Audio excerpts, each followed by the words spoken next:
নমস্কার, আমি জ্যোতিষ সম্রাট সন্দীপ ব্যানার্জি বলছি। আজকে একটা গুরুত্বপূর্ণ টপিক নিয়ে আলোচনা করব, সেটা হচ্ছে বশীকরণ। একটা গুরুত্বপূর্ণ একটা কথা এটা, যে বশীকরণ ক্রিয়াটা অবশ্যই হয়, এটা আদৌ হয় বা হয় না। আমি বলবো অবশ্যই হয়। এটা যুগ যুগ ধরে চলে এসছে এই বশীকরণ ক্রিয়াটা। বশীকরণ এমন একটা জিনিস, সেই বশীকরণটা হবেই। তন্ত্রক্রিয়ার মাধ্যমে বশীকরণ করা হয়। এই তন্ত্রক্রিয়া কি? তন্ত্রক্রিয়া হচ্ছে যে আমাদের স্বামী স্ত্রীর মধ্যে যদি কোনো অশান্তি বা ডিভোর্স কেস হয়ে থাকে, বা স্বামী চলে যায় বা স্ত্রী চলে যায়, সেক্ষেত্রে ফিরিয়ে আনা সম্ভব। বা প্রেমিক প্রেমিকার মধ্যে যদি কোনো ব্রেকআপ হয়ে যায়, সেটাকে ফিরিয়ে আনা সম্ভব বশীকরণের মাধ্যমে, তন্ত্রক্রিয়ার মাধ্যমে। সেটা হোমযজ্ঞ করে করতে হয় এগুলো। অবশ্যই আগে গ্রহ সমস্যা থাকলে গ্রহ সমস্যা আগে প্রতিকার করতে হবে।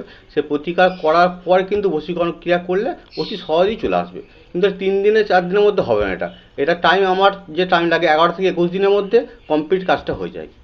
আপনারা যদি কাজ করাতে চান অতি অবশ্যই যোগাযোগ করুন আমার এই উপরে দেওয়া নাম্বারের সঙ্গে। ধন্যবাদ, ভালো থাকবেন।